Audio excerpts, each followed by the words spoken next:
너무 작아서 가슴 성형을 할까 고민 중에 있습니다. 근데 보형물은 좀 꺼려지고 몸이 많이 마른 편이라 지방 이식도 좀 힘들 것 같고, 그래서 가슴 필러를 하고 싶은데 부작용 말들이 많고, 하고 바로 일상생활을 할 수 있는지, 생활에 지장이 있거나 불편한 점이 있는지 너무 궁금합니다. 안녕하세요. 오늘은 가슴 성형에 대해서 많은 분들이 궁금해하는 보형물 외에 필러나 혹은 지방 이식에 대한 설명을 좀 드리고자 합니다. 가슴 성형에는 많은 물질들을 생각할 수가 있는데 그 중에 제일 흔한 거는 지방과 필러입니다. 필러가 가지고 있는 장점도 있기 때문에 이 시술이 뭐 나쁜 시술이다 이렇게 말씀드릴 수는 없습니다. 하지만 필러가 갖고 있는 또한 단점도 크기 때문에 일반적으로 성형외과 원장들은 필러 시술을 잘 추천하고 있지는 않습니다. 필러는 제품으로 만들어서 나오기 때문에 그냥 주사기를 끼워서 바로 주사하면 됩니다. 바로 주사하니까 칼이나 가위로 인한 절개선이 없고요. 절개로 인한 붓기와 통증 이런 것들이 또는 없습니다. 그래서 바로 시술 후에 일반적인 생활이 가능하게 됩니다. 또 단점도 또 있는데요. 일반적인 HA 필러인 경우에 1년이 지나가면 가수분해가 돼서 없어지게 됩니다. 엄청나게 많은 양의 필러를 쓰게 되는데 첫 번째로 생각해 볼 수 있는 것은 비용에 대한 가성비가 떨어진다는 거죠. 한쪽 당 보통 300cc 이상의 우리가 볼륨을 쓰는데 그렇게 되면 필러 자체로만 수술비에 두세 배가량이 나오게 됩니다. 이런 가성비가 떨어지게 되고요. 또 필러는 액상입니다. 액상은 이렇게 액체와 같은 것이라서요. 우리가 젊고 아름다운 가슴, 특히 볼륨 있는 가슴의 모양을 내기가 참 어렵고 나오기가 힘듭니다. 그래서 약간 퍼져버린 가슴의 모양이 나오기가 쉽습니다. 그래서 필러 사용을 좀 주저하는 것이고요. 1년에서 1년 반 정도 되면 가수분해돼서 없어지니까 또 옛날 가슴으로 돌아가게 됩니다.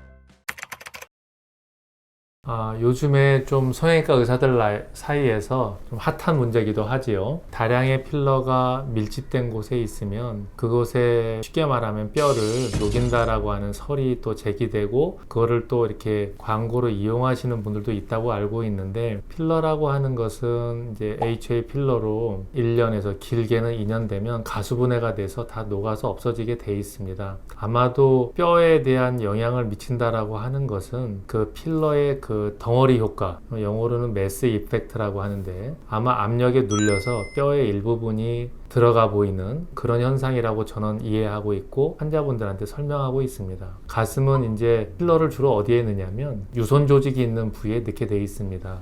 주로 근육 위쪽에 들어가니까 필러를 통한 가슴 쪽 뼈의 흡수나 뼈의 손상 이런 거는 없지 않을까 생각해 봅니다.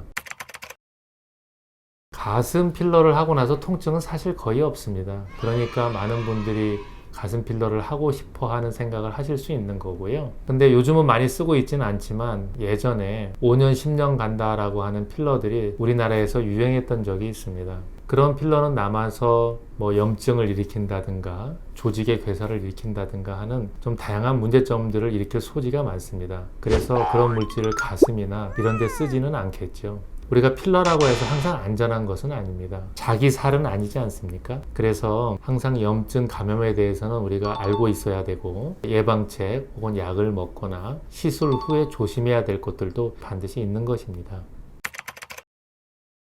지방 이식과 필러를 선호하지 않는다고 제가 말씀드렸는데요. 이는 어떤 모습이 될 것이다 라고 환자에게 딱 설명된 대로 나오지 않는 경우가 많이 있습니다. 400cc의 볼륨을 썼을 때 내가 예상한 400cc의 볼륨에 대한 가슴의 모양이 나와야 되는 것인데 필러는 그러기가 좀 어려운 것이고요. 지방 이식 같은 경우는 자기 살이라 염증 감염에 대한 위험성은 조금 낮습니다.